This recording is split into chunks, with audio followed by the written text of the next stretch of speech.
Bueno, muy buenas tardes a todos. Bienvenidos y gracias por estar con nosotros en esta tercera edición, tercera ponencia de nuestro coloquio de posthumanidades que hemos llamado Otras Presencias. El tema que nos convoca, por supuesto, es el de lo posthumano, que estamos tratando de diferentes perspectivas. Y yo hoy día voy a compartir con ustedes un pequeño texto que he producido sobre estos temas que estoy pensando continuamente, que estamos viviendo todos en la virtualidad a la que hemos sido arrojados por la pandemia. Espero que sea de interés y más que nada lo que estoy haciendo es lanzar unas cuantas ideas que todavía están muy crudas y no estoy tratando de establecer ninguna verdad, ninguna posición, sino simplemente compartir con ustedes algunos pensamientos que estoy seguro que compartimos todos en nuestra experiencia y que espero que sean útiles para la discusión, que es lo que más me interesa. El texto se llama Centauros ontológicos y otras criaturas virtuales. Y tiene dos epígrafes que en realidad no llego a completar digamos, en el texto, pero quisiera de todas maneras leerlos. El primero dice: el sueño es un hijo de la realidad. Y el segundo es de Lope de Vega: ¿qué es la vida? Una ilusión, una sombra, una ficción, y el mayor bien es pequeño, que toda la vida es sueño, y los sueños, sueños son. Quiero empezar con un poco de contextualización filosófica, para que veamos más o menos cuál es la constelación de conceptos en los que nuestras ideas aquí adquieren su sentido y su gravedad. Nuestra forma de ver el mundo en la modernidad es totalmente científica. Desde que se consolidó la razón en la vida humana durante los últimos 400 años, por el nacimiento de la nueva ciencia que le ofrecía conocimiento verdadero, y la ilustración, hemos regido nuestras vidas en función de la lógica racional y hemos entendido los fenómenos tal como nos los ha explicado la física y la química, y hemos aprendido a ver el mundo a través de las matemáticas, en estadísticas, rankings, puntajes y ahora likes. Hemos aprendido inclusive a calcular el valor de las cosas en dinero. Vivimos, por lo tanto, en el régimen de la razón, que con su configuración propia y la técnica de la escritura sobre todo, ordenó las cosas de una forma tal que ahora, cuando irrumpe la tecnología digital y el mundo virtual, empezamos a experimentar colectivamente una suerte de trauma y transformación interior y exterior forzadas. El otro día tuve la sensación, como tantas otras extrañas sensaciones que uno tiene en épocas de pandemia, de sentirme como Gregor Samsa en la Metamorfosis de Kafka, que en un día despertó como un escarabajo. Nosotros parecemos estar volviéndonos no animales ni bichos, sino quizás una suerte de máquinas, servomecanismos de mecanismos. Nosotros, la máquina es la que piensa, decía Simone Weil, nosotros estamos reducidos a la condición de la máquina. Como en aquella película además de Cronenberg, The Fly se llamaba, no sé cuántos de ustedes la habrán visto, en la que por un experimento científico fallido el protagonista se convierte poco a poco en mosca. La monstruosidad que emerge de la tecnología y le revienta sus propios parámetros a la pura razón se muestra ahí despiadadamente. No es por nada que García Lorca también dibujaba los monstruos que los sueños de la razón producen. Vivimos en una época extrañamente cada vez más fantasmagórica. Kairos, primera sección. Ya con la pandemia y la súbita aceleración de nuestro pasaje a lo virtual, estamos confrontados con un mundo de simulacros. Creamos digitalmente partes del mundo que van asimilándose con la realidad y confundiéndose incluso. Nos lamentamos que estamos cada vez más conectados con lo virtual y más desconectados del mundo real, pero no lo podemos evitar. Y hacemos todo esto de maneras cuyas consecuencias o cuyo significado apenas empezamos a percibir. Y nuestra percepción de esta virtualidad que estamos descubriendo cambia también rápidamente. Y a veces es cuestionable que ningún concepto de los que hemos usado para nuestra realidad anteriormente pueda realmente servirnos para comprender lo que estamos empezando a vivir. Es efectivamente como si hubiésemos entrado en un sueño y la textura onírica de las cosas se incrementara más con la atmósfera pandémica, haciendo a nuestras palabras insuficientes para las experiencias inéditas que estamos viviendo. Se me ocurre otra imagen para darle impresión a lo que estamos tratando de describir. Es como si de una sola vez todos hubiésemos tenido que tomar una pócima amarga o la píldora roja esa de Matrix y nos encontrásemos, también como Alicia en el País de las Maravillas, ya no en un ámbito ordenado por la verdad y la lógica, sino en el ámbito de la posverdad, dominado por la pasión, donde en lugar de orden se siembra caos, donde en lugar de claridad y sensatez cada vez sufrimos más tinieblas y estupidez, incluso crueldad y locura. Y en este País de las Maravillas en que nos encontramos ahora todos, la imagen que tenemos del ser humano en nuestra cultura moderna está seriamente en cuestión, no solo por las exclusiones ya célebres de nuestro ideal vitruviano del hombre, como por ejemplo la exclusión de la mujer, de lo no blanco, lo no europeo, lo no heterosexual, etc., sino además de todos los otros modos de conocimiento y aproximación a la realidad que se han considerado no racionalmente validables y que por lo tanto han permanecido enterrados, soterrados o reprimidos y por lo tanto pasmados. Pero es sobre todo porque nos ha hecho ciegos y resistentes a la pluralidad y a la diferencia que abunda en el ser humano y en la naturaleza que el paradigma humanista se encuentra ahora en profunda crisis. Por eso hablamos de nuestro momento hoy como un momento posthumano, en el que estamos dejando de ser ese humano que nos hemos creído para cuestionarnos y eventualmente convertirnos en algo diferente. Fármaco. Irónicamente, aunque es parte de un patrón arquetipal, creo, con la tecnología, es la misma digitalidad que hemos creado por la razón la que ahora activa justamente todo lo opuesto a la visión racionalista. El pensamiento asociativo, el juego, el caos, la vaguedad, la indirección, todas estas supuestas fallas vistas desde la racionalidad, se enfrentan en esta época con la mentalidad tradicional para instalar lo que no podemos caracterizar más elocuentemente que como el reino de Hermes, el trickster, que nos guía pero también nos confunde. Dios de la indirección que nos exige conocernos más allá de los límites por sobre la búsqueda de la verdad o el conocimiento, y que reemplaza el rigor perfeccionista de la razón por una espontaneidad deliberada. La digitalidad pareciera proporcionar el espacio perfecto para que se manifiesten las fuerzas que estamos presenciando, que buscan otro orden, levantándose en todas partes contra la ciencia, la autoridad, contra las leyes y las normas, así como contra la injusticia y la discriminación. Todas vienen acompañadas de una carga inconsciente colectiva, cuyos efectos presenciamos a diario en el planeta y en estos días en nuestro propio país. Se activan, por un lado, la empatía, la emoción, la sensibilidad, la intuición y todo aquello para lo cual no estamos preparados, sino a los márgenes de la cultura. Pero también toda la sombra, esa energía destructiva del inconsciente colectivo que empieza a proliferar en pesadillas, escenarios apocalípticos, etcétera, etcétera. Para Ortega y Gasset, ya en el siglo pasado, y muchos en este siglo concordarían con su diagnóstico, como por ejemplo Stigler y Flusser, la tarea de nuestra época consiste precisamente en adentrarnos o sumergirnos por debajo de la razón para descubrir de qué se trata realmente este ser que somos, este monstruo formidable, como lo llamaba Montaigne.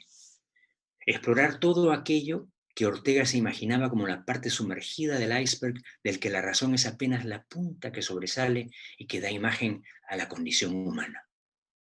Nos toca explorar todo aquello que habíamos dejado de lado por nuestra identificación con la razón. Metanoia, que quiere decir transformación. Mientras más interactuamos en el ámbito virtual, más comenzamos a vivir desde ahí. Es decir, vivimos una doble vida, cada uno de nosotros haciéndonos de identidades virtuales, que incluso dejan huella, que van constituyendo también ya parte de lo que llamamos nuestra vida real. Lo virtual, en otras palabras, o lo virtual digital, comienza a filtrarse a nuestra vida física. Derrida observaba que los medios digitales estaban trayendo de vuelta aquello que la ciencia había desterrado, los fantasmas. Me parece que de alguna manera tiene sentido lo que dice, y ya todos comenzamos a reconocer sus presencias y sus efectos en nosotros. Pero se hace difícil realmente ver lo que está pasando porque nos obstinamos en controlarlo, pensando en lo que sucede en la pantalla como falso, como símiles digitales, meras simulaciones, copias de algo que ya conocemos, en todo caso, algo falso, sin realidad. Pero con la irrupción de lo virtual digital en nuestras vidas, con sus muchas facetas y canales y perspectivas, es imposible ya hacer una distinción tan clara sobre lo que es real y lo que no lo es, pues todo comienza a ser parte de nuestras vidas comunes.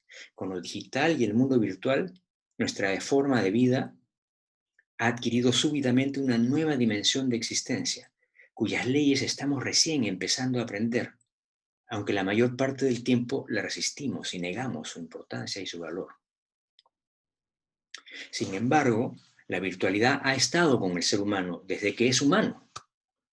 O sea, no empieza con la virtualidad digital.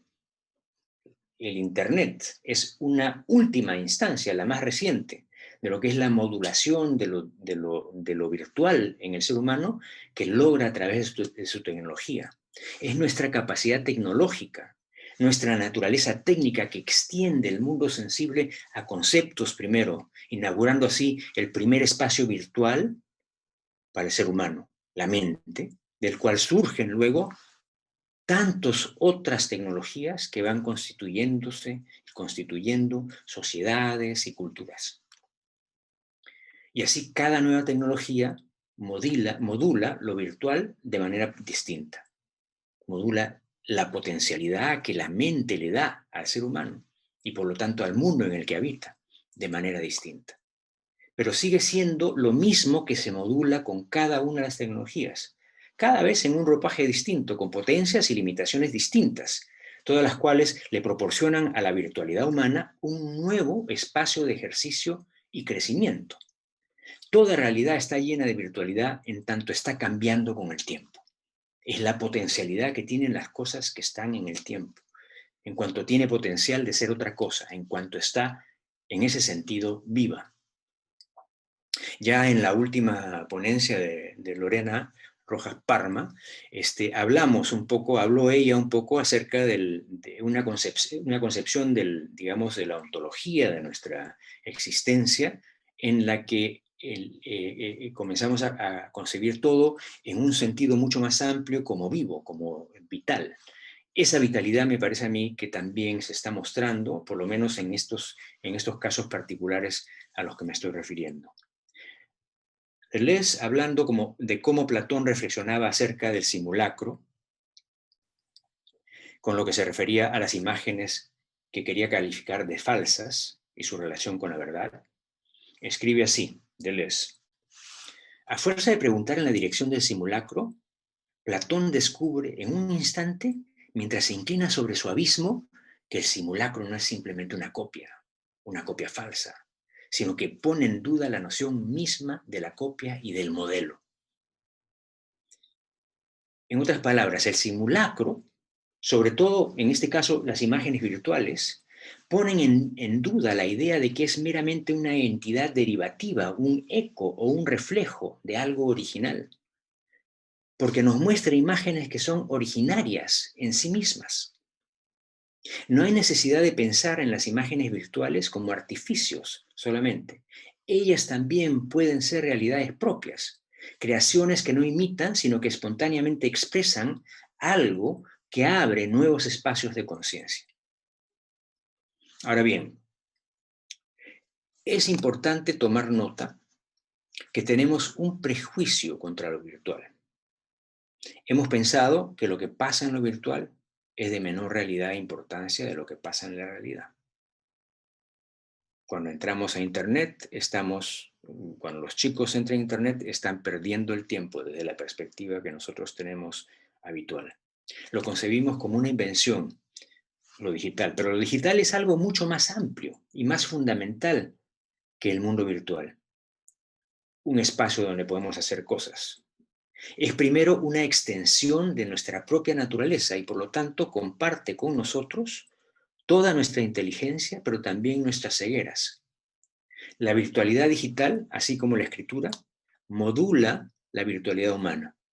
Y las maneras en que lo hace hizo que Platón nos advirtiera del peligro que había de que nos desconectase de la labor de la conciencia y el recuerdo, la escritura. Pero esa técnica, la escritura, se convirtió en una de las nuevas técnicas para profundizar nuestra conciencia también. Es decir, que permitieron justamente profundizar aquello que Platón pensaba que íbamos a perder. Con el tiempo, obras maestras de literatura han probado que la nueva técnica tenía un potencial del que Platón no tenía aún noción. Sería de esperar lo mismo con las nuevas tecnologías, con lo que está pasando con la digitalidad. Ok, última sección, creo, criaturas virtuales. Vivimos en una época en que las imágenes que vemos sobre las pantallas han logrado constituirse en un ámbito virtual de diferentes modos abstraído del tiempo y del espacio, y al que ya no solamente accedemos pasivamente, como lo hacíamos, por ejemplo, cuando veíamos una película en la televisión o en el cine, antes de la llegada del Internet. Ahí ya eso significaba la introducción de una nueva dimensión de la experiencia, una nueva virtualidad, solo que ahora hasta interactuamos en ese nuevo espacio virtual. Willem Flusser, un pensador visionario de la tecnología, que en los 80 ya estaba viendo lo que iba a pasar ahora, decía que el mundo se nos presenta siempre a través de la imagen física de tu cuerpo, la imagen de tu cuerpo en el espejo, la imagen en la fotografía, en la película, en la imagen digital. Todo lo que percibimos son imágenes, solamente que son imágenes de diferente tipo. Pero también dice que el mundo no se muestra en la imagen, sino a través de ella. Se esconde más bien detrás de la imagen. La imagen está ahí para mostrarnos, en otras palabras, lo que no puede ser imagen, lo que solo puede ser, lo que solo puede mostrarse en la imagen. Por naturaleza, cual proverbial manzana edénica, esa misma imagen diseñada para abrirnos a la luz, como dice Flusser, también nos cierra los ojos y nos tienta al olvido y por lo tanto a la idolatría, de que no es la imagen lo importante, sino precisamente lo que no es imagen, su verdadero valor. Ese es el peligro de la adicción digital, que nos pierde en las meras imágenes, que nos hace caer en la idolatría, habiéndose convertido esas imágenes en opacidades en lugar de en transparencias. Pensando sobre esas cosas me encontré con esta imagen que quiero compartir con ustedes antes de proseguir. Entonces voy a compartir pantalla. Vamos a ver si es que esto... disculpar si es que tengo algún problema técnico. Espero que no.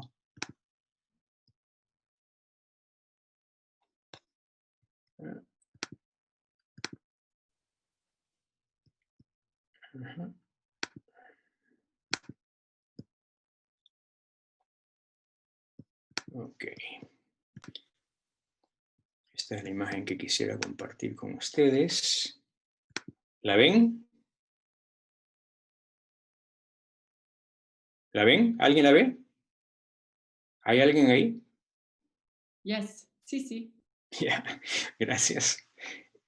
Ok.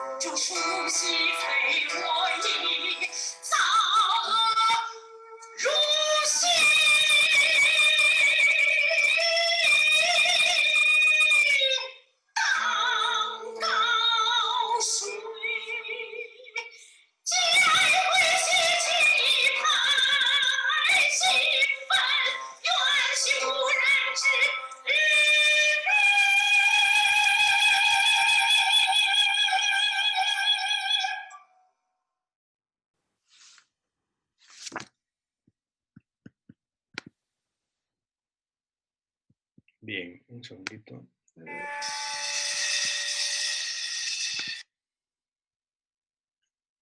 Ok.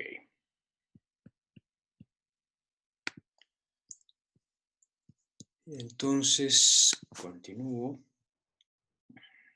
Esa imagen que yo no sé si ustedes han visto esta película que se llama El pulpo, mi amigo, mi maestro, porque hay momentos en que me hace pensar en eso. Sobre eso podemos hablar en la discusión. Pero fue en esta imagen maravillosa de la bailarina, de su corporalidad, su materialidad virtual, convirtiéndose en instantáneas en movimiento, diferentes por diferenciales que a través de la temporalidad y el espacio que recorría, nos iba mostrando todos los estadios de transición de ese cuerpo en el espacio y a través del tiempo, mostrándonos una riqueza de imágenes y de experiencia estética que no solo nos deleita, sino que nos hace pensar en cuánto nos es vedado en el universo por estar limitado a estos sentidos.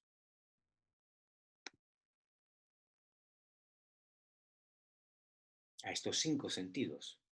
Pero con la digitalidad se nos abren universos detrás de nuestro universo. Quisiera decir que más que una metáfora, como algunos me la han descrito esta imagen, esta es una imagen que devela, que nos muestra que todas las imágenes son en realidad constelaciones de imágenes que nos descubren al mismo tiempo que nos ocultan lo que percibimos. Nos muestra cómo las prótesis tecnológicas nos acercan a una realidad que, ya no limitada a lo que podemos percibir por nuestros sentidos desnudos, es mucho más rica de lo que podríamos haber imaginado, pero que esa riqueza es precisamente su virtualidad, su movimiento intencionado en alguna dirección que percibimos en el mundo real de maneras muy limitadas y que tomamos como la verdad, pero que en realidad no lo son. Lo digital es un fármaco, por lo que sirve para ahondar y alimentar esas fuerzas del caos que se levantan contra la hegemonía represiva de nuestra tradición, fuerzas que la misma digitalidad y la pandemia han potenciado, desbordadas y polarizadas, ahora avanzan a velocidades destructivas cuyos efectos en algún momento van a ser irreversibles. Pero también tiene el poder este fármaco de compensación, y existe en la virtualidad una herramienta de aprendizaje enorme que recién empezamos a vislumbrar frente a la resistencia ciega de muchos o la entrega ciega de otros. Entre estos dos poderes de la imagen vive el ser humano. Su poder para transparentar aquello de lo que es imagen, tan grande como el poder para opacar y ocultar aquello de lo que es imagen. ¿Acaso de sí mismo también? El problema que se hace el ser humano y del que tiene que extricarse se ha de lograr la resolución de esta paradoja, o el poder lidiar con esta paradoja, no sé bien cómo pensar eso, es el de la dependencia ciega en la imagen para ver al mundo. La imagen a veces en momentos especiales es capaz de mostrar lo que no puede mostrar, es decir, nos hace testigos de un espacio de nada, de donde podría nacer un rayo esplendoroso que tendría que ser, y era en otros tiempos, objeto de rito y de alabanza. Su aura, diría Benjamin, su halo, diría Santo Tomás, que no es sino para él el halo de la santidad. Es una vibración más allá de lo que captamos, donde es necesario aprender de nuevo a reconocer el milagro que la imagen, por ejemplo, del sol nos muestra cuando sale, o el poder del trueno en su relámpago, o la muerte de alguien cercano y la agitación política de las calles en aquel evento diario en el que participamos. Pero también quisiera decir en la pandemia, ver la pandemia como algo más que una imagen de un problema que vamos a solucionar a través de nuestro poder científico, sino como una imagen que tiene una profundidad que va más allá de esa apariencia y que se conecta con nosotros a otro nivel y en otras profundidades.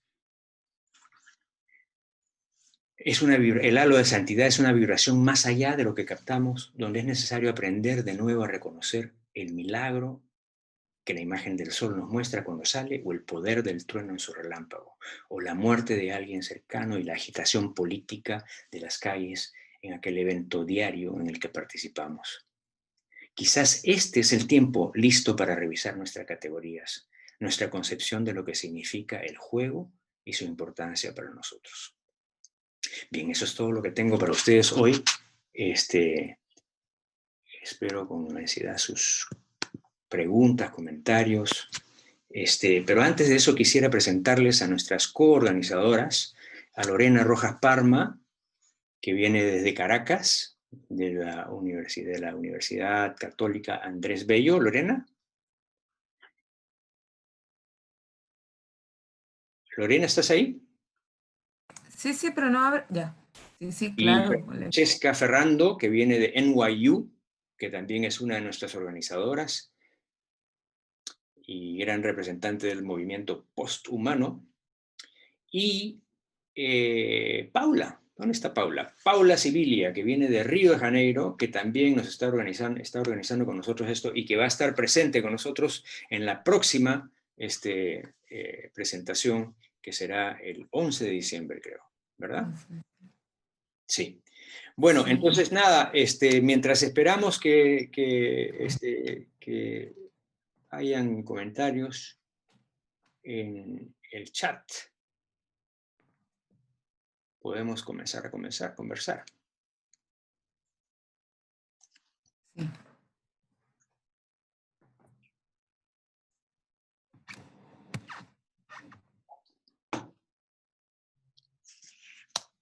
Bueno, tal vez puedo comenzar yo con algunas preguntas para Víctor y también unos comentarios, porque también me fascinó mucho tu presentación. De hecho, antes estábamos charlando un poquito con Víctor, Lorena y Paula, estaba diciendo que estoy como un poco cansada del lenguaje académico cuando ya todo esto está pasando, cuando ya entendemos que de verdad la vida continúa y la vida se acaba. Entonces todo parece mucho más urgente. A mí me gustó mucho tu charla porque tenía un lenguaje académico, pero era muy, muy existencial. Y también era como ver todas las categorías que hemos aprendido cuando ya estamos socializando, el sueño, la realidad, la digitalidad, como estas categorías separadas, ya la vemos de forma muy fluctuante, no solo que se interconecten, pero que de verdad una crea la otra y no están separadas. Lo onírico también, me gustó mucho que tú has puesto lo onírico como parte del discurso y también la conciencia colectiva humana. Y también eso me parece muy interesante con lo que está pasando con COVID. También me gustó lo que decía antes Lorena, como que tal vez salió mucho con eso de COVID-19, como casi una necesidad de catarsis. Y a mí me parece muy interesante eso de reflexionar en nosotros y nosotras, no solo como individuos, personas que están viviendo una vida, pero que también tenemos todas estas partes de nuestra existencia. Tenemos estos momentos en lo virtual y nuestra presencia física, pero también nuestros sueños y nuestra conciencia, no solo individual, pero también colectiva. Entonces lo que yo hice, no estuve sentadita a mirarte, pero estuve andando en mi habitación y moviéndome. Y me parecía como escuchar a los vates de la Grecia antigua, ¿no? que me llevaste en un viaje, de verdad. Me encantó tu presentación. Mi pregunta sería un poquito más sobre lo onírico y sobre lo del sueño, con lo que tú has comenzado a tu presentación. Y me pregunto si, por ejemplo, en la tradición budista de Tibet, la separación entre sueño y entre realidad no tiene mucho sentido porque en todo eso somos todavía seres éticos. O sea que lo que hacemos en el sueño también afecta nuestra conciencia. Entonces, me gustaría preguntarte a nivel ético, pero no en el sentido moral, ético de los hechos como las cosas que hacemos, las costumbres que tenemos. Cuando nos vemos a nosotros y nosotras como seres éticos, ¿estas distinciones todavía tienen sentidos o no? Y lo del sueño, ¿es un lugar donde podemos tomar nuestras libertades o todavía va a afectar a nuestra conciencia? Entonces no es un lugar de completa libertad en que yo puedo soñar cualquier cosa, pero solo mi sueño. Tal vez es solo mi sueño, pero va a afectar mi conciencia y también la conciencia de nuestra especie, porque estamos conectados y conectadas como una especie, como un océano. Entonces me gustaba mucho como que tú llevaste lo onírico, un poco como el psicanálisis también, tu visión de lo onírico y y en una visión posthumanista y también postdigital, en que el digital no está separado de nuestra conciencia. Sí, bueno, muchísimas gracias. Un montón de ideas que obviamente he estado pensando. Lo onírico, hay una parte de esta ponencia que es acerca de los sueños. Porque me parece a mí que una de las cosas que descubrimos, uno de los descubrimientos que yo pienso que se hace evidente con la digitalidad, con la imagen digital, es que en realidad la imagen en sí, la entidad de la imagen, sea lo que sea, es todo lo que tenemos. Bueno, digamos que todo lo que tenemos lo tenemos a través de imágenes. Entonces, la única diferencia que hay entre la imagen digital y la imagen física es que una es material y la otra no es material, pero son igual imágenes. Lo que pasa es que hemos pensado con Platón, bueno, porque hay toda una tradición, no quiero decir de Platón porque en realidad es muy complejo lo que Platón hace, ¿no? Pero esta idea de que las imágenes son solamente copias de algo que no podemos alcanzar, que suena como lo que yo estoy diciendo, pero en realidad no, porque lo que dice Flusser, y eso es lo que me gusta a mí de Flusser, es que es ambas cosas. La imagen, al ser un fármaco, es ambas cosas. Es, en primer lugar, una obstrucción para ver lo que tienes que ver, pero también es el único medio para ver lo que tienes que ver. Y lo que tienes que ver no es imaginable, pero es importantísimo porque de ahí es que surge la creatividad, la espontaneidad, de la cual es posible otras imágenes. Entonces, conectarse con eso a mí me parece que es lo más importante, ¿no? Y solamente te puedes conectar con eso una vez que te liberas de este prejuicio en contra, o sea, pensando en la virtualidad como un medio para reflexionar, para conciencia, ¿no? Una vez que te libras de esta concepción, y eso es lo que me parece a mí que es el valor de la reflexión de Deleuze sobre la imagen, ¿no? Que tenemos que empezar a pensar en el simulacro, no solamente como una copia de un original, sino el simulacro como en sí una entidad autónoma que surge no de semejanza con algo, sino de diferencias que van constelizándose. Porque eso nos da una visión mucho más exacta de lo que estamos viviendo. Entonces, esta imagen que he mostrado, a mí me parece magnífica de muchas formas. No he llegado a entrar en la imagen, pero para empezar, porque nos muestra el tiempo en la materialidad de la imagen. Nos hace sospechar que si nosotros pudiésemos ver como ve esa cámara, veríamos eso. Y el cuerpo de la persona que está delante mío no sería el cuerpo que vemos, sino este cuerpo elástico, este cuerpo que tiene tanta energía y tanta, ¿no es cierto?, en que no solamente vemos lo que nuestros sentidos captan, sino más que eso. O sea, a mí me parece que una de las cosas importantes de nuestra época es justamente eso, el darnos cuenta que no hay una diferencia entre lo onírico y lo real. Bueno, digamos, hay diferencias, obviamente, vamos a hablar de las diferencias, pero que en tanto imágenes están todas son imágenes. Y todas tienen una utilidad cuyo propósito está vinculado a esta adquisición de conciencia, ¿no? Ahora, lo que dijiste acerca de la colectividad, absolutamente. O sea, a mí me parece, bueno, ese es el conflicto en el que uno entra, o yo entro, cada vez que hay un problema político, ¿cierto? ¿Cómo participo yo?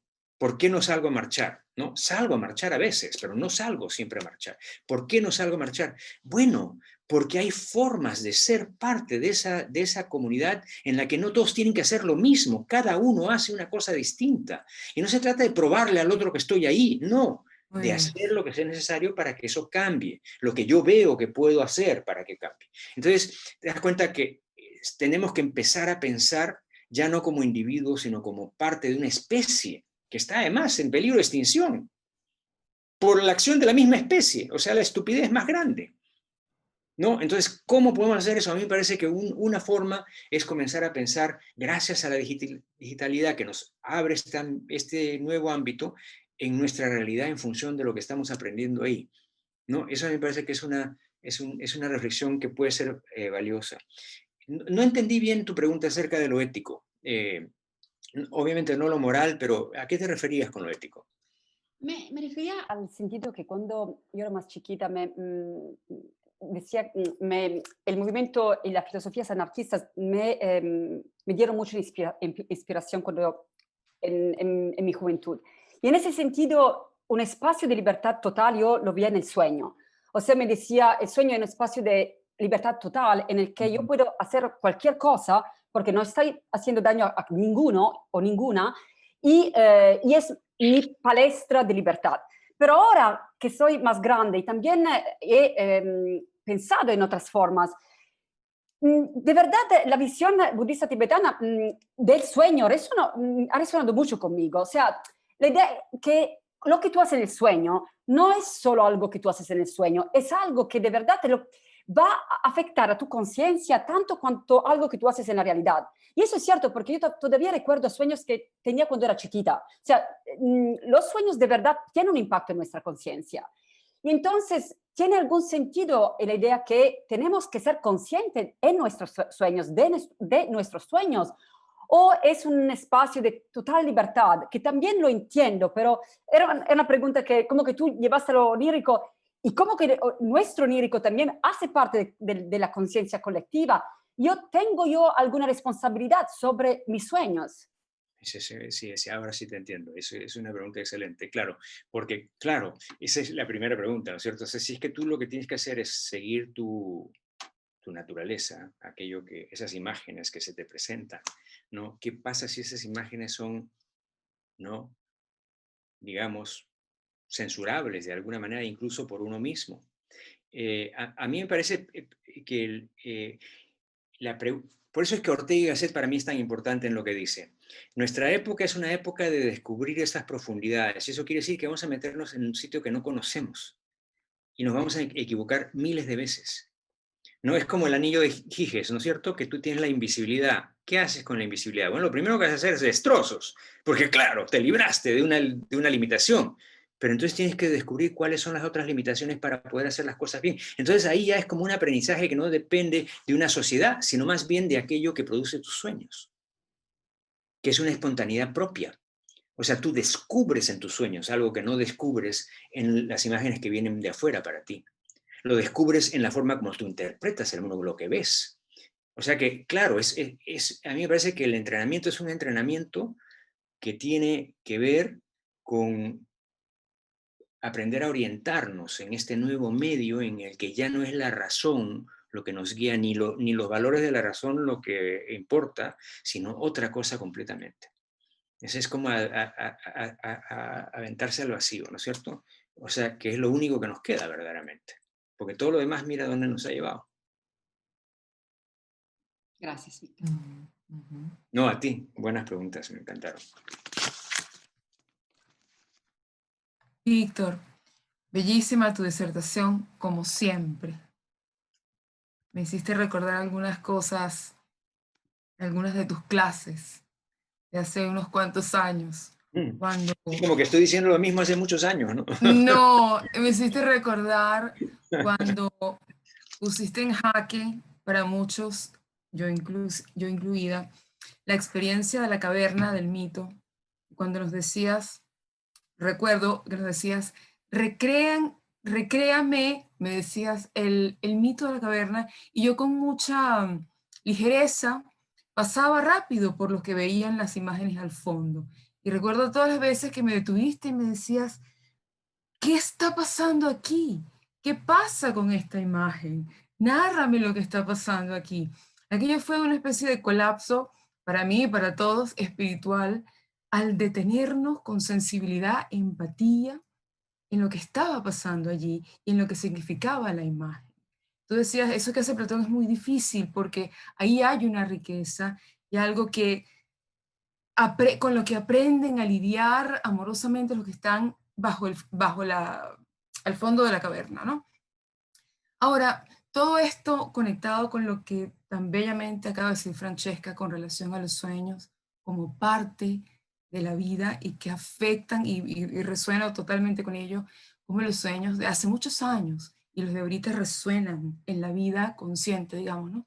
Y que si superamos todos los dualismos, tenemos que superar ese también y adentrarnos en eso que tú decías, Víctor, de esa profundidad y eso desconocido totalmente de nosotros.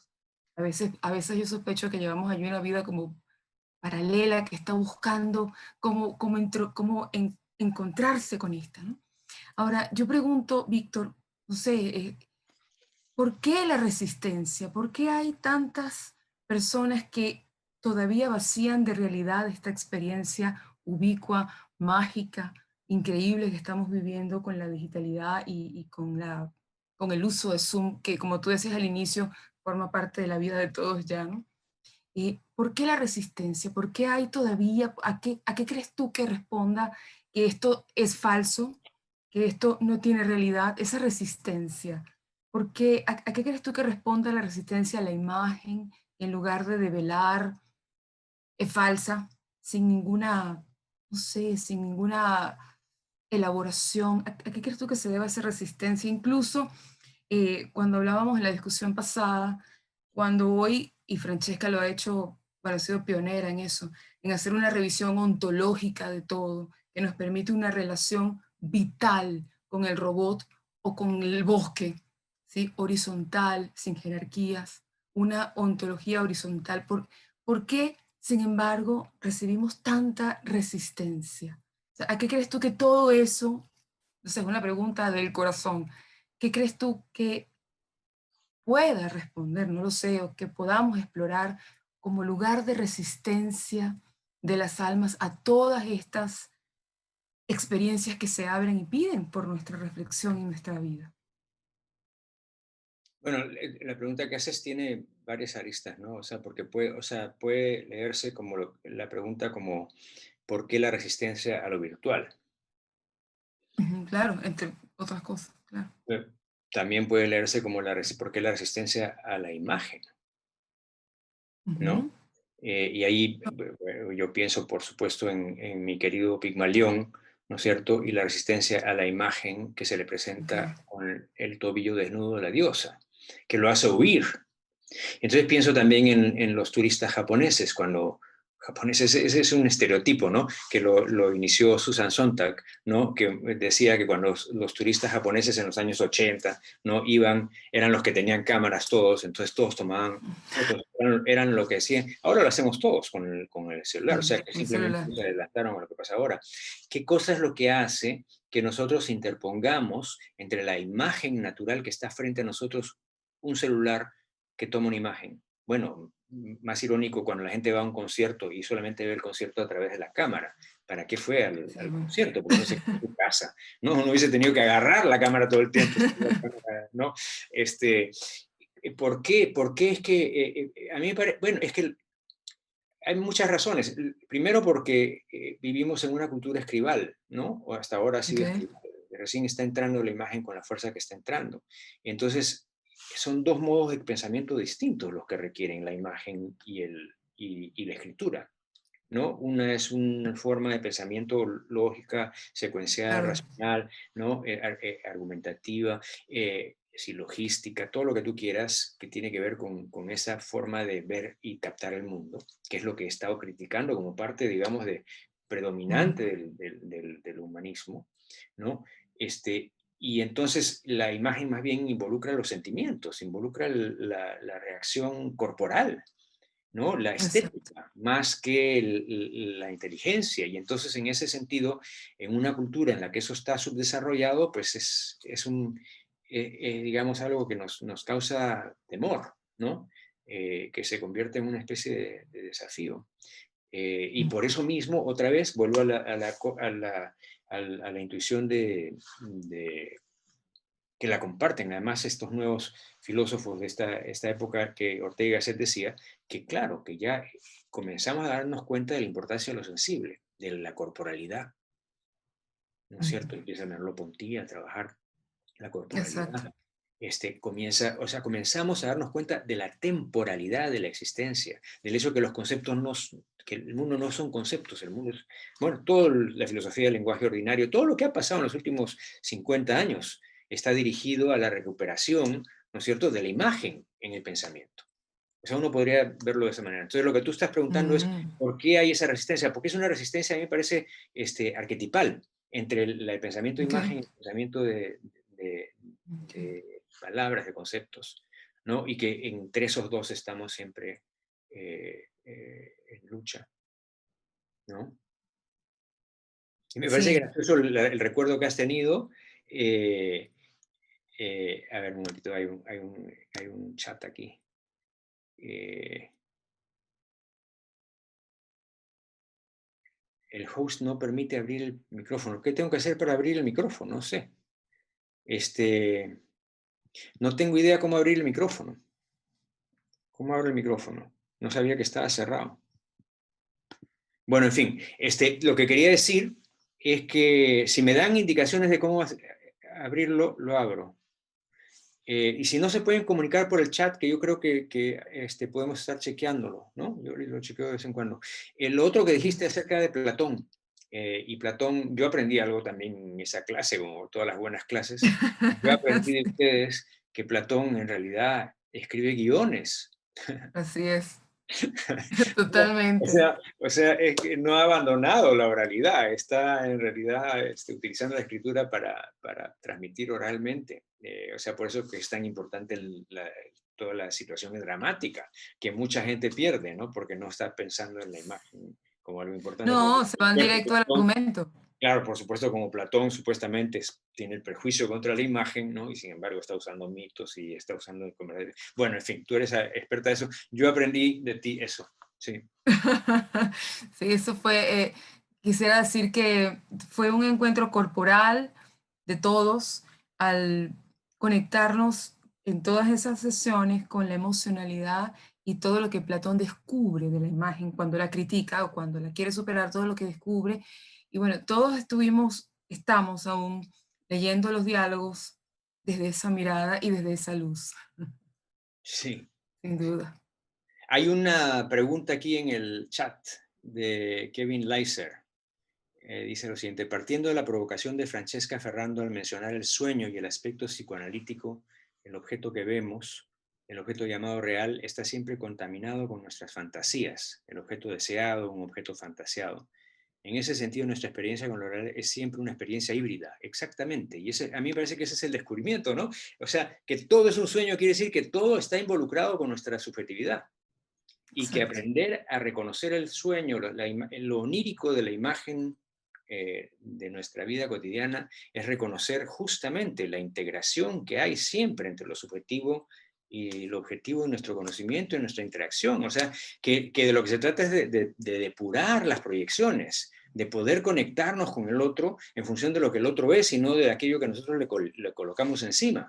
Pero para eso hay un trabajo, pues, ¿no? O sea, el trabajo que hace uno en una buena relación amorosa, ¿no es cierto? O sea, ¿qué cosa es lo que es? Es descubrir al otro detrás de las proyecciones que uno le ha puesto encima, Claro. ¿no? Entonces, claro, justamente eso a mí me parece que es parte de la reflexión que las imágenes virtuales nos permiten hacer con más profundidad, ¿no? O sea, el hecho de que no hay imagen que no esté, pues no manipulada, sino que no esté integrada de alguna manera, constituida de alguna manera por la subjetividad que la recibe. Por eso es que es tan difícil la comunicación. La comunicación verdadera es una comunicación que va más allá digamos, de las palabras. Va a través de las palabras, con todo aquello que la palabra puede transmitir, y más la corporalidad, etc. Todo eso manifiesta la subjetividad que está activa detrás de eso que estamos aprendiendo, hablando, conversando. Víctor, también hay una pregunta de Humberto, ¿eh? Hay una pregunta, ¿quieres Sí. leerla? Ya. A ver, sí. Sí, ya yo la iba a leer. A ver, por favor, léela tú. Tal vez Lorena, que tiene un Lore. acento mejor Sí. que el mío. Vale, vale. Un acento español mejor. Dice, maravilloso, Víctor, bella disertación. Humberto Eco dijo que el arte no recrea la realidad, sino que crea complementos de la realidad. Con el simulacro, esos complementos no serían otra cosa que la posibilidad de hacer visible lo que pensábamos invisible. Nos muestra la inmaterialidad que también somos, estaba ahí, eso fantasmal a lo que te refieres. Sí, eso es muy bonita forma de ponerlo. Claro, o sea, ¿qué cosa quiere decir que la virtualidad nos ha abierto una nueva dimensión? Que ha materializado aquello que era invisible, que estaba en nuestra mente, ¿no? O sea, bueno, ya lo empezamos a hacer con el cine, como dije, ¿no? En la imagen en Sí. movimiento ya estamos nosotros de alguna manera poniendo fuera lo que estaba dentro, haciéndolo público, pero el avance de la Internet es la capacidad de entrar en eso. Esa es la película de The Purple Rose of Cairo de de Woody Allen, ¿no? Que ahora no debería mencionar Woody Allen, pero en todo caso esa película es magnífica porque ahí el protagonista se enamora de una de las espectadoras y sale de la película, ¿no es cierto? ¿No? Sí. Entonces, claro, el poder participar del mundo virtual abre un ámbito en el que comenzamos a lidiar con cosas que son invisibles, pero que no son invisibles en realidad, son invisibles desde una perspectiva, desde otras perspectivas son perfectamente tangibles, ¿no? Mm. Sí, no sé si tienen algo que agregar, ustedes también. Otra pregunta de Andrés Carvajal, también otra pregunta. Y después Paula también puede... Ahora, ¿De qué manera la imagen puede interpelar al sujeto para la creación de conciencia ética y no conciencia material? Andrés Carvajal. Andrés, ¿tú puedes hablar? ¿O te tengo que hacer alguna...? No, dice que no. Yo no entiendo cómo es que yo soy, no hay... no entiendo bien de qué manera la imagen puede interpretar al sujeto para la creación de conciencia ética y no conciencia material. ¿Alguien podría decirme? No lo sé. ¿Qué es Y conciencia no, Andrés, material? si puedes agregar algo ahí. Ya puedo hablar. Es que Ah, qué bien. cuando estaban hablando precisamente acerca de la imagen, ¿sí? La imagen, pues precisamente es la que nos enseña, no sé, a leer el signo y detrás del signo a leer todo lo que son los conceptos básicos de ética, ¿sí? Entonces, cuando yo me refiero a la pregunta de qué manera la imagen puede interpelar al sujeto para la creación de conciencia ética, es decir, no siguiendo ese signo como una estructura que viene ya performada, sino formándolo precisamente con esa conciencia que están hablando allí crítica de que, por ejemplo, la virtualidad puede interpelar al sujeto en la creación de un nuevo mundo, como lo mencionaron a través de las imágenes que se despliegan allí, que no es solo una corporalidad, sino son varias corporalidades dentro de una misma corporalidad. Es decir, cómo esa conciencia bueno, esa creación de esa imagen puede ser una conciencia ética responsable de sus acciones y no solamente una conciencia material, es decir, una conciencia que yo hago mis acciones, ejecuto mis acciones solamente en virtud de lo que puede resultar, ¿sí? Y cuando hablo pues precisamente de la conciencia material, trayéndolo un poco a colación con lo que estamos viviendo, la pandemia y todo esto, pues esta conciencia es la que lamentablemente nos ha faltado y nos tiene donde nos tiene, porque todo lo vemos desde una conciencia física, ¿sí? Desde una conciencia que solamente extractivista en la parte material y así, pues nos ha faltado parte de esa conciencia ética que muchos líderes políticos precisamente, pues escuchando a Mojica, es una persona que nos deja ver que esa conciencia ética nos deja interpelarnos para construir entre todos, pero más allá de construir entre todos, para tener razón de que nuestras acciones pueden ser imagen de una construcción y no de una destrucción a través de la conciencia material. Bueno, muy interesante tu pregunta, gracias. Pienso en lo siguiente, no sé si es que esto va a responder tu inquietud, pero por lo que más o menos estoy captando, Stanley Cavell, no sé si lo conoces, Stanley Cavell tiene una descripción de cómo aprendemos el lenguaje que me parece que es muy ilustrativa justamente de lo que sería importante para que una imagen tuviese esa, digamos, esa dimensión ética que, por ejemplo, en el ejemplo que has dado de la pandemia, digamos, los símbolos que hemos utilizado, las palabras que se han utilizado, las imágenes, no han tenido esa profundidad que podría, digamos, ocasionar el tipo de reflexión que no terminase, que concluyese en alguna acción con conciencia ética. Pero lo que decía Stanley Cavell es que cuando uno aprende una palabra, uno no aprende solamente lo que quiere decir la palabra, sino todo aquello que ha estado presente y que ha, digamos, acogido, ¿no?, al ambiente y el contexto dentro del cual esa palabra ha sido aprendida. Entonces, por ejemplo, si es que yo aprendo la palabra amor en un hogar donde el amor implica violencia, implica ansiedad, implica injusticia, pues yo estaré aprendiendo no solamente lo que significa la palabra amor para todos los demás, sino que eso estará enterrado detrás de eso todo lo que cargo yo de la experiencia con la que he aprendido. Entonces, digamos que esa es la dimensión ética del símbolo, ¿no? O sea, aquello que es la subjetividad, que lo carga, que lo alimenta con lo que la utilizamos, y que tomar conciencia de ese nivel, de esa dimensión, es de lo que consiste la reflexión ética, me parece a mí, ¿no? Primero con nuestras palabras y luego con las palabras y las imágenes de los demás, ¿no? Pero primero comenzar o sea, que todo empieza a partir de la autorreflexión, porque eso es lo que nos va a liberar, digamos, de las imágenes extrañas a nosotros con las que nos podemos identificar, pero que no tienen nada que ver con lo que realmente nos mueve. No sé si es que eso responde a tu inquietud, pero es lo que me hiciste pensar. Gracias. Acá hay una respuesta hay una pregunta de Rubén Jordán. ¿Cómo valora el riesgo de que la inversión del platonismo que hace Deleuze con el simulacro acabe convirtiéndose en otra polarización, esta vez entre ser y devenir? Entre ser y devenir, como le pasó a Nietzsche. Bueno, Rubén Jordán está en mi clase de tecnología, o sea que yo sé que esto carga una larga cola. ¿Cómo valora el riesgo de la inversión del platonismo? Bueno, es el mismo riesgo que tiene cualquier interacción con un fármaco.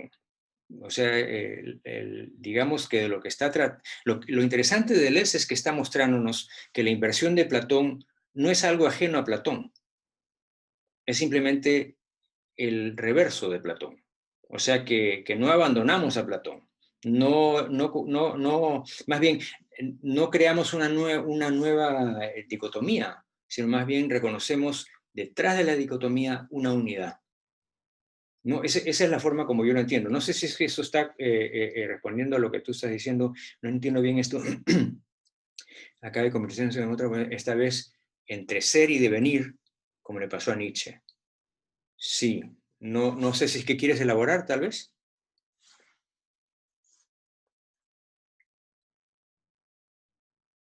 Ok.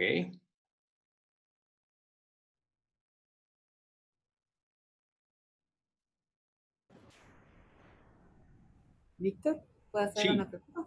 ¿Sí? sí.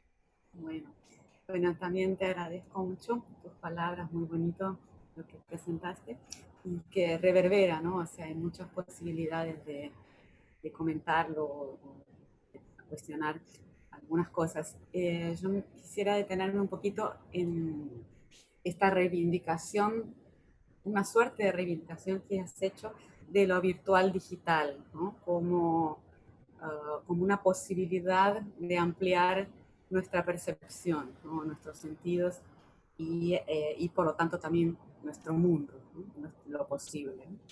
Ampliar lo posible, ¿no? Me pareció interesante porque el prejuicio, como tú mismo dijiste, o lo más evidente quizás, es que nos limita, en verdad, ¿no? O sea, que limita la percepción, ya que restringe al plano de lo audiovisual, ¿no? Imagen y sonido. No hay tacto, no hay gusto, no hay olfato, ¿no? Sería la percepción más inmediata que uno podría tener, ¿no? De esta experiencia que estamos teniendo aquí. Entonces, esta reivindicación tuya de que podría ampliar por el lado de la imagen, ¿no? La percepción, o más que ampliarla, diversificarla, ¿no? Podríamos ver cosas que no vemos. Me parece interesante. Pero lo que te quería preguntar es, a partir de la comparación con lo onírico, que también desarrolló Francesca, y yo diría también con la imaginación, ¿no? Tú mencionaste la mente como un espacio virtual también, pero son virtuales distintos al digital, me parece, en esta cuestión de la percepción particularmente, porque tanto en los sueños como en la imaginación, las experiencias que vivimos son con imágenes visuales y auditivas, pero también con olores, gustos, y tacto, ¿cierto? Soñamos esos tipos de imágenes también, que no son solo visuales o auditivas, ¿sí? O tenemos la posibilidad, por lo menos. En lo digital no veo eso, ¿no? O sea, está bloqueado el olfato, el gusto y el tacto. Y curiosamente es lo que está bloqueado también con la pandemia, ¿no? O sea, también la pandemia nos limita en ese sentido. No podemos tocar, no podemos oler, hay que ponerse la máscara, ¿no? No podemos besar. Entonces, te quería preguntar si lo que propones es de alguna manera positivar ciertos límites, ¿no? Si es eso, si es ante esa limitación, que me parece que en algún punto es evidente, o sea, no podemos tocarnos, Claro, no podemos sí. oler, no podemos, y que paralelamente está sucediendo en nuestro mundo más allá de lo digital, ¿no? O sea, con la pandemia, esa otra limitación. Si esta propuesta tuya va en ese sentido, de alguna manera positivar los límites, ¿no? Y explorar de otra manera lo que nos queda, digamos así.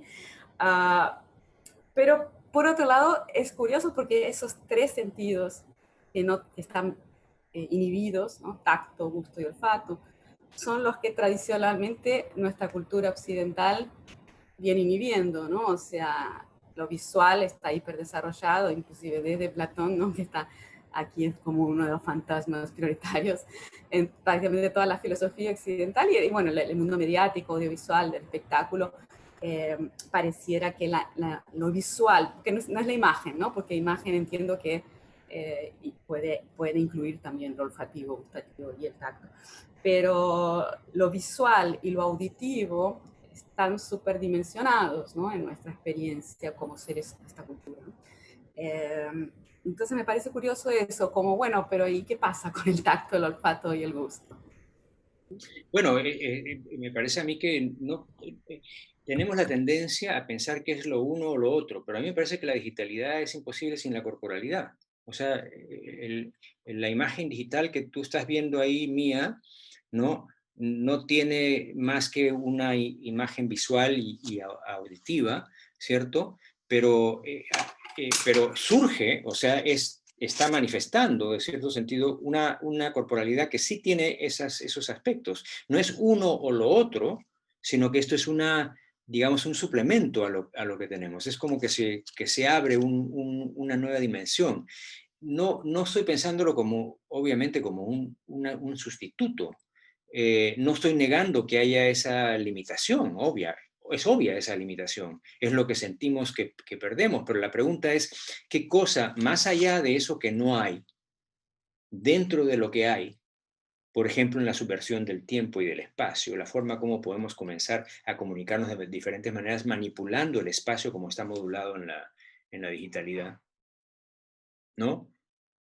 Se crean nuevas instancias, nuevas circunstancias en las que las reacciones van a revelar cosas distintas de nosotros de las que revelarían en presencia, por ejemplo. O sea, ¿qué te puedo decir? No sé si es que estoy siendo claro acerca de lo que quiero decir incluso, pero es como que yo diría, en la digitalidad, poniendo a un lado la diferencia de la corporalidad física y la corporalidad digital, en la digitalidad nosotros tenemos una actitud hacia lo digital, tal vez precisamente por la ausencia de esos sentidos, ¿no? En la que podemos abrir, revelar, expresar, articular cosas que jamás se nos ocurriría, no sería una posibilidad hacer en nuestra vida corporal.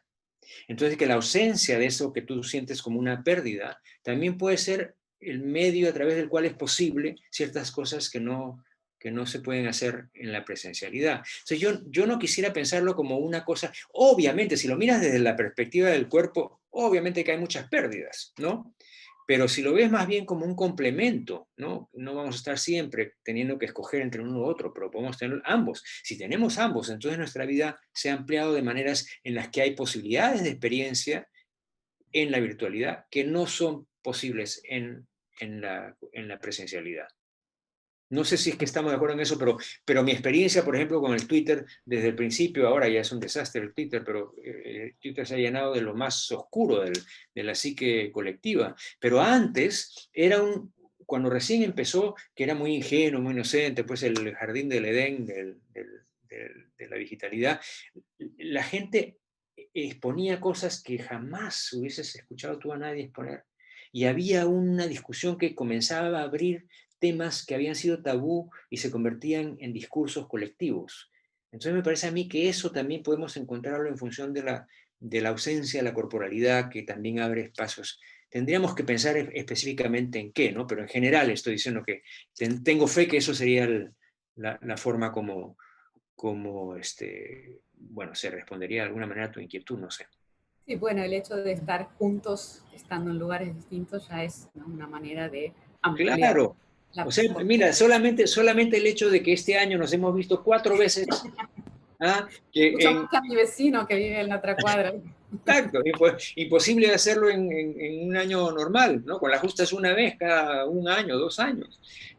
No, obviamente. Hay esa presencialidad digital que aumenta la presencialidad, aun cuando no es física. Y eso ya cambia las coordenadas de nuestras relaciones y comunicación, ¿no? A mí me parece que lo más importante es comenzar a desarrollar ese pequeño espacio para ver lo que no te imaginas o no quieres ver. Wittgenstein hablaba, toda su última obra se dirige hacia la reflexión acerca de ver aspectos. Nadie lo entendía. ¿Por qué ver aspectos? Pues precisamente porque se trata de desligarnos de una ontología, de una forma de ver las cosas en que todo ya está estático, todo, y ver aspectos es más bien ver que todo lo que parece estático tiene muchísimas facetas que están todas presentes, ¿no? Y eso a mí me parece que es lo maravilloso que hace Wittgenstein y que además está tan conectado con lo que está pasando con la digitalidad. Víctor, ¿puedo preguntarte una cosa más que une un poquito lo que han dicho las otras personas, Paula, Lorena y todos? Me intrigó mucho poner entre esa discusión, por ejemplo, el mito de la caverna. Y me preguntaba si una revisitación odierna de hoy del mito de la caverna es la pantalla. O sea que en una sociedad en que tal vez vamos a vivir más y más enfrente de la pantalla, y hay casos, por ejemplo, recuerdo, ese es un caso un poquito trágico, pero por ejemplo, en Corea hace unos años, una pareja se encontró en el internet y ellos, las dos eran muy en videogames. Y entonces estaban jugando con este videogame de tener un niño, no sé si era masculino o femenino, pero voy a decir niño, que tenían que curar a ese niño en ese videogame. Lo que pasa es que ellos tuvieron un niño de verdad y el niño se murió a los 7 días porque los dos estaban tanto en la pantalla que no se dieron cuenta que había un real niño que era suyo, que estaba en su casa.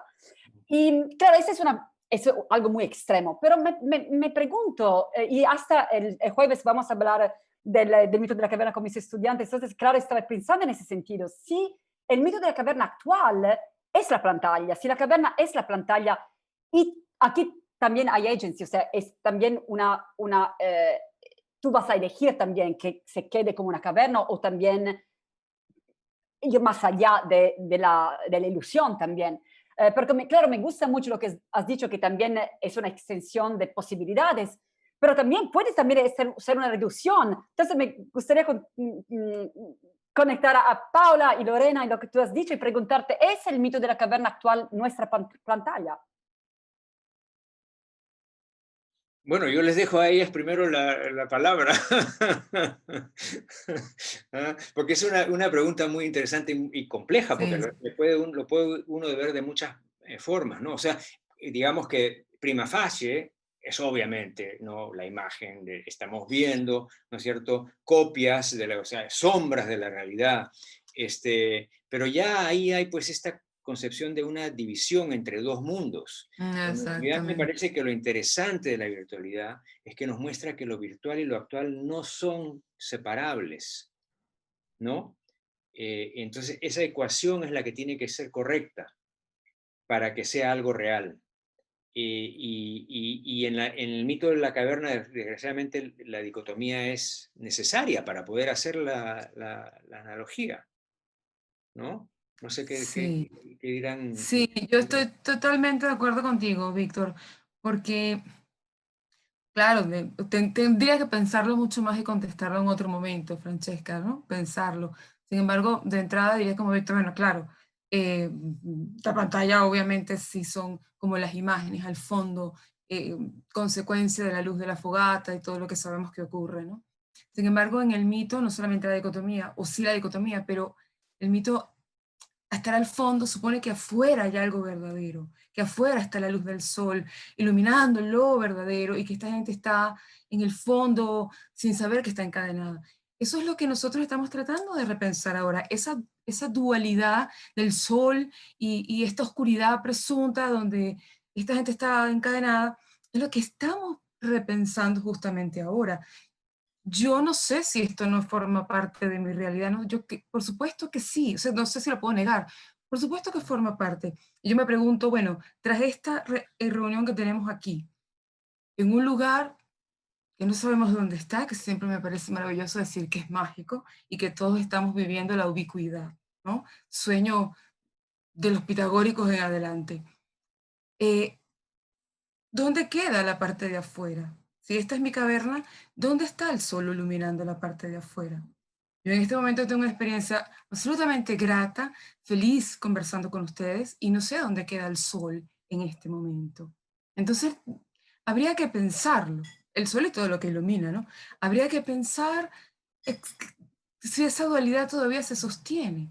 La maravilla de la digitalidad es que ha penetrado toda nuestra vida, el alma, no, como Víctor lo decía en su ponencia, el alma no es ajena a la digitalidad. Sin volvernos locos, como el ejemplo que tú ponías, Francesca, tan fuerte, de esta pareja de Sudáfrica, o como tú mismo decías, Víctor, estamos entre la resistencia absoluta y, bueno, los que están entregados y son fanáticos, ¿no? Yo siempre recurro, porque no tengo más nada a la mano, y lo decía la vez pasada, a un recurso de la tradición. La frónesis me orienta. La frónesis me dice, bueno, hasta aquí, hay un niño en la casa, dale de comer, ¿no?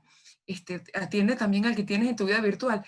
Es decir, ese equilibrio que siempre exige la vida, no solamente lo digital, que siempre exige la vida, pues también debe darse aquí, ¿no es cierto? Pero si vamos a diluir auténticamente, con un compromiso vital, los dualismos, bueno, creo que tenemos que pensar seriamente esto, ¿no? Que muy bien Francesca pone en la discusión con la alusión al mito de la caverna. No sé si quiere alguien, Víctor, Paula, Francesca, si quieren continuar con algún comentario. Tengo que pensarlo un poco más, pero de entrada me parece que lo siento de esta forma. Sí, ante la pregunta, Y además, sí. a mí me parece que lo interesante, y aquí llamo a Flusser otra vez, porque Flusser me dice algo que me resuena mucho, y es que la imagen tiene dos potencialidades.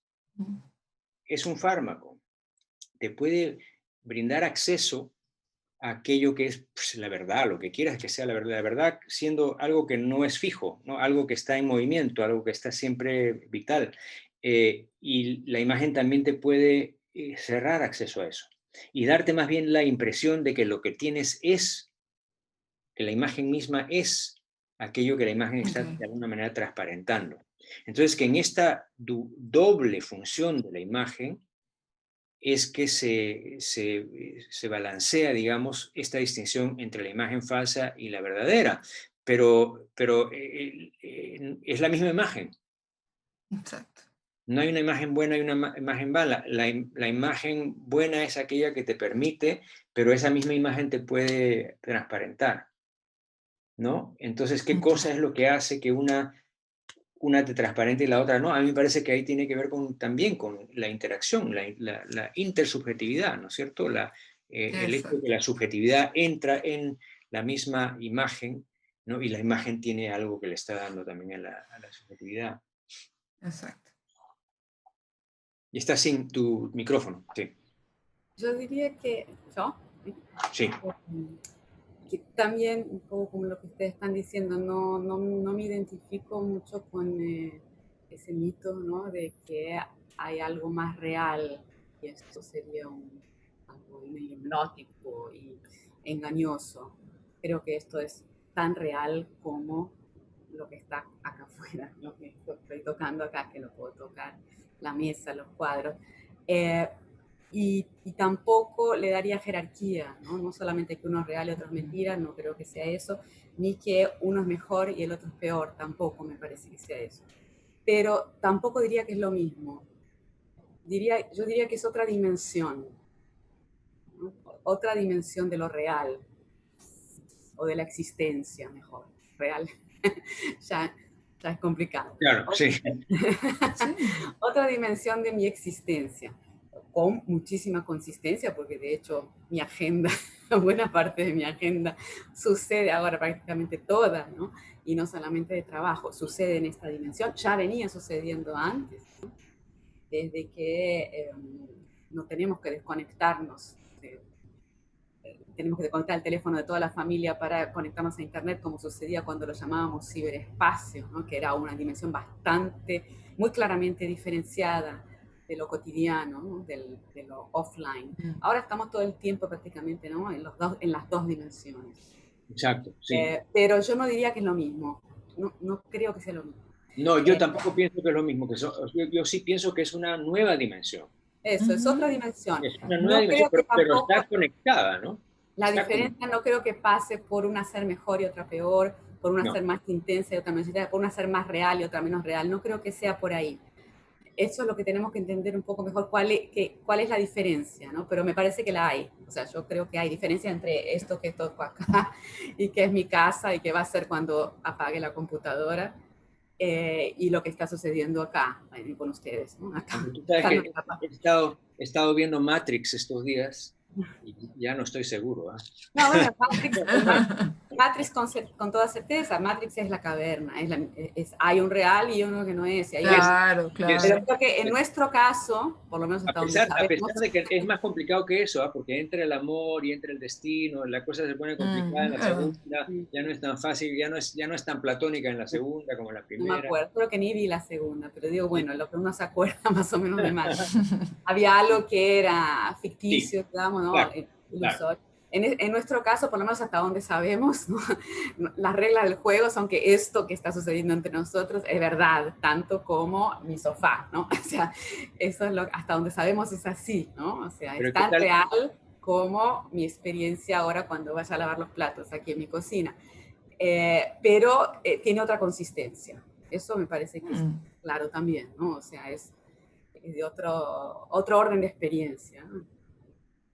No creo que la palabra virtual lo defina bien, ¿sabes? Me parece que virtualidad sirvió en la época en que era realmente una experiencia tan otra, ¿no? De nuestra vida pero ahora es confuso porque virtual, ¿no? En la definición filosófica se refiere a otra cosa. Eso es tan actual como mi sofá, ¿no? Entonces, creo que virtual no es la palabra, la heredamos, ¿no? Entonces la seguimos usando. Pero yo suelo usar online y offline, que por lo menos, bueno, es técnico, pero también se pierde un poco, porque a veces estamos en los dos, ¿no? O sea, yo estoy online con ustedes, pero estoy en mi offline aquí también. Y si algo se rompe, se cae algo aquí en mi biblioteca, estoy en los dos lados, ¿no? O sea, bueno, estoy de todas maneras en los dos lados, pero me puedo concentrar más en uno o en el otro, pero sí creo que es otra dimensión, por llamarlo de alguna manera, ¿no? otro orden de experiencia. Sí, y por eso tal vez todo es híbrido. En este momento la realidad es híbrida. Tal vez siempre lo ha sido, solo que ahora con esta experiencia, como tú bien la describes, Paula, es híbrido. Yo estoy aquí también con mis cosas, pero también estoy aquí hablando contigo, tú estás en Río y yo estoy en Caracas. Sí, es híbrido, es lo que es fácil es establecer como la frontera, ¿no? En este momento. Sí, que es híbrido con seguridad, pero híbrido con qué, eso es lo que me parece que nos falta pensar, o sea, en qué consiste esta experiencia otra, ¿no? Que sea cada vez más habitual y que forma parte de la textura de nuestra vida, pero que no es exactamente igual, ¿no? O sea, bueno, yo pienso, por ejemplo, sobre eso pienso yo cuando tengo la experiencia, que la tengo casi frecuentemente, de no estar seguro si es que he pensado algo, si es que he escrito y mandado algo, o si he soñado algo. O sea que esta subversión espacial... Eso que pasa con los emails que no respondes, me parece. Espacial y temporal. Sueñas que respondiste a los emails y no déjame hacer mi punto antes de reprocharme. ¿No? este juego que tiene la virtualidad con la memoria y con digamos, la percepción de la temporalidad física, material, empírica, ¿cómo puedo decirte? Que está disolviéndose también. Eso tiene que ver con una transformación, o sea, tú dices son dos dimensiones distintas. Claro, para nosotros, pero eso que tú dices que esto es acá, así, esto es de verdad y lo que está ahí no es de verdad, bueno, pero eso es porque estamos acostumbrados... No, yo no dije que no era de verdad. Dije que la diferencia no es entre verdad y mentira, entre real y real. Las dos experiencias para mí, por lo menos, son reales. Sí. Las dos tienen el mismo valor en principio, ¿no? O sea, no pero es una es más concreta que la otra o algo así. No es que una es más intensa que la otra en sí, porque puedo tener una experiencia de lo más intensa en este espacio, como llamarlo de alguna manera, en esta dimensión, y banalidad en esta más concreta. Perdón, ¿qué dijiste recién? La palabra que usaste, la última. Que esa realidad es más concreta. Más concreta porque bueno, para mí lo de los 5 sentidos hace una diferencia. O sea, esto lo toco y a ustedes pero a eso es a lo que me refiero. A eso es a lo que me refiero. Que tal vez esto es demasiado ya místico y visionario, pero a mí me parece que lo que está pasando también está transformando nuestras capacidades de percepción. Entonces, eso que ahora es tan evidentemente lo concreto, puede cambiar. Puede llegar un momento en el que ya esas distinciones que son tan claras para nosotros no son tan claras ya. Y que no, es más, que pierden su sentido, como decía Deleuze de Platón. Cuando Platón se puso a examinar el simulacro, se dio cuenta, miró al abismo y no había nada allá abajo, ¿no? De pronto su concepción de copia y modelo estaba completamente subvertida por eso. Y eso lo hace ver a Deleuze, obviamente no a Platón, ¿no? Una realidad distinta. Entonces yo pienso que a medida que nosotros vayamos entrando más en esta virtualidad, vamos a desarrollar formas de percepción y de comunicación distintas. Y que ese contraste tan grande que sentimos ahora se va a ir de alguna manera aminorando. Pero bueno, es cosa de tiempo, vamos a ver. Eso no sabemos. Pero sí, quizás también se desarrollen tecnologías capaces de virtualizar los otros sentidos.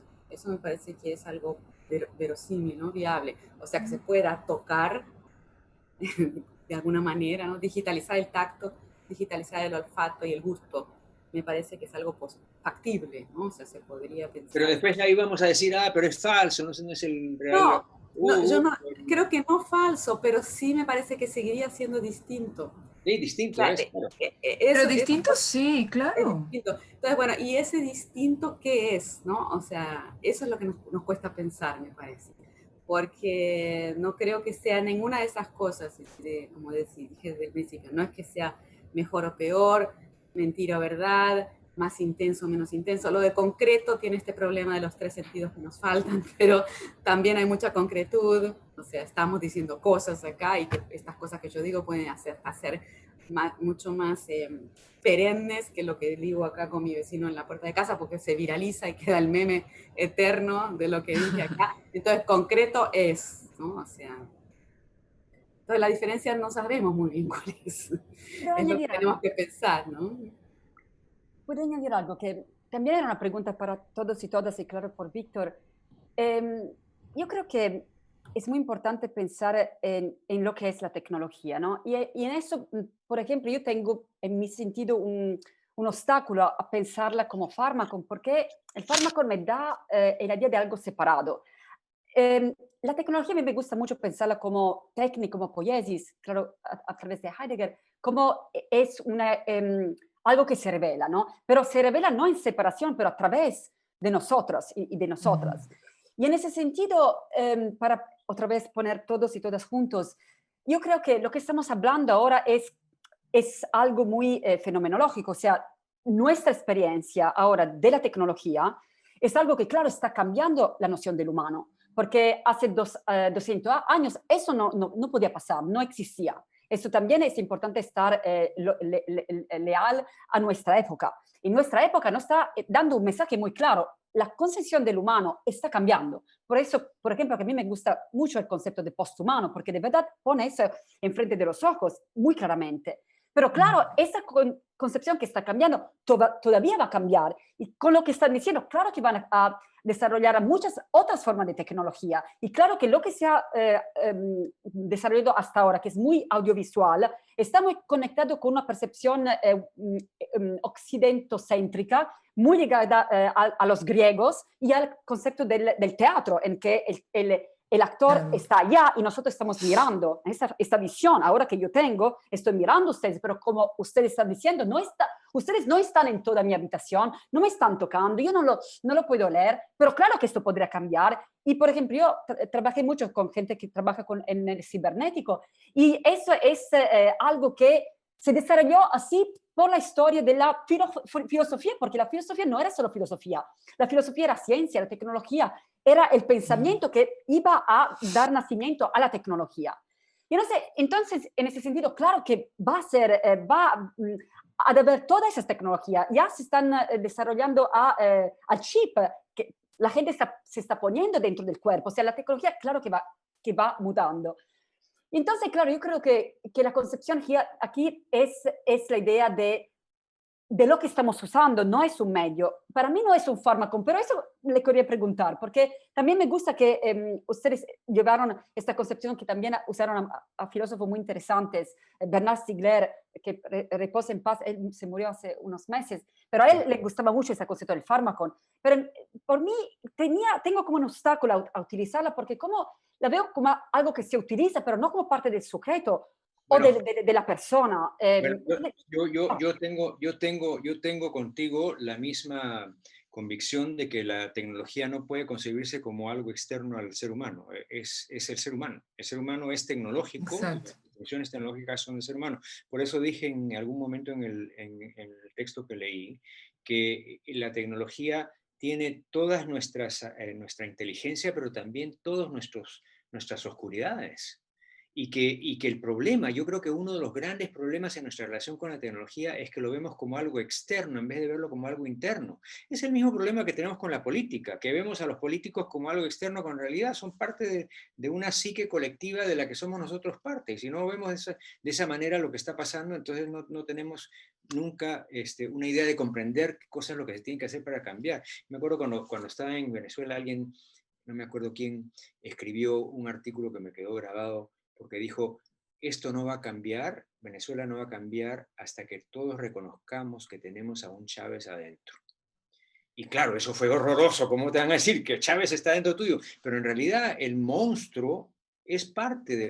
La única manera de aliviarte del monstruo es aliviarlo a partir de, sobre todo si es que la tecnología es algo que nace de ti, y que sea farmacológica, simplemente quiere decir que la vida humana y la tecnología, por ende, siempre es una tensión entre el eros y el tánatos, entre la muerte a la que vamos y el eros que nos está animando en cada momento mientras sigamos vivos. Entonces, es una lucha continua, que esa es la vitalidad, ¿no? O sea, que sea fármaco no tiene nada que ver con que sea externo. El fármaco, uno mismo es fármaco en su propio ser. El hecho de que seamos, como lo dice Ortega y Gasset, centauros ontológicos, dice, ¿no es cierto? Porque somos una parte material, biológica, y otra parte virtual. Esa hibridación es farmacológica, porque es paradójica, porque una cosa no puede ir con la otra y sin embargo es. ¿No? No sé qué piensan ustedes. Pero ¿por qué es paradójica? Porque, o sea, así es la vida. O sea, sin ni pensar en la tecnología, pensemos al sueño. O sea, nosotros y nosotras pasamos casi mitad de nuestra vida soñando, o ni soñando, durmiendo. Entonces, eso también es un centauro. O sea, nosotros no estamos siempre aquí, estamos aquí y en muchas otras partes de la existencia. Sí. Entonces, a mí no me parece muy paradójico, ¿no? Me parece que esa es la existencia y como la vida es sueño por algún lado. Entonces, por eso que, no sé, me gustaría escuchar un poquito más eso del fármaco. ¿Por qué eso del fármaco? Porque yo sé que tal vez, sí, tú y Bernard Stiegler, hay mucha gente que lo asoma mucho como la tecnología, pero a mí la tecnología me parece algo que transcende el fármaco. Pues me interesaría, estoy leyendo tu libro, así que cuando lo termine de leer vamos a conversar sobre eso, porque sí, porque para mí, yo empecé a hablar del fármaco por Derrida hace mucho tiempo y descubrí a Stigler solamente en los últimos 2 o 3 meses, porque Stigler era el profeta del fármaco. Y no estoy seguro que estoy de acuerdo con muchas cosas con todas las cosas que dice él sobre el fármaco, pero sobre lo que sí estoy convencido es que ese fármaco no tiene por qué concebirse como algo externo, y en segundo lugar que me parece que todo en la vida es farmacológico, que todo tiene ambas posibilidades. Y entonces que el mantener la atención, eso es en lo que consiste la vitalidad. La vitalidad es esa tensión virtual entre un comienzo y un fin en la temporalidad. Eso es todo lo que quiero decir con que es un fármaco, que es paradójico, ¿no? Que es paradójico porque son dos cosas opuestas, y mientras estés vivo, esas dos cosas opuestas están ahí, ¿no? Están ahí en su paradoja. A eso me refiero con lo paradójico. Sí, pero no, tenemos que seguir conversando. Bueno, vamos a seguir conversando la próxima vez. A todos los que han venido están invitados a la próxima sesión, que va a ser el viernes otra vez, ya no viernes 13. Yo creo que mucha gente no ha venido porque el viernes 13 la gente es un poco supersticiosa. Pero el diciembre 11 no tienen por qué no venir, y Paula nos va a brindar uno de sus reflexiones, esta vez sobre, yo me acuerdo del subtítulo, ¿no? Que tiene que ver con el zombie, pero ¿cuál es exactamente el título, por favor? Tampoco lo recuerdo, pero bueno, ya se lo recordaremos. Hace Bueno, mucho. es sobre la virtualidad. La virtualidad y lo posthumano. Bueno, muchísimas gracias a todos. A mis compañeras les pido que se queden un ratito después de que se vacíe la sala. Y bueno, muchas gracias a todos por venir. Nos hubiese gustado verles las caras, pero eso es imposible, parece, en estas épocas. Muchas gracias por venir y los esperamos la próxima vez. Gracias a ti, Víctor. Gracias a ustedes. Gracias, hasta luego. Chao, gracias. Chao.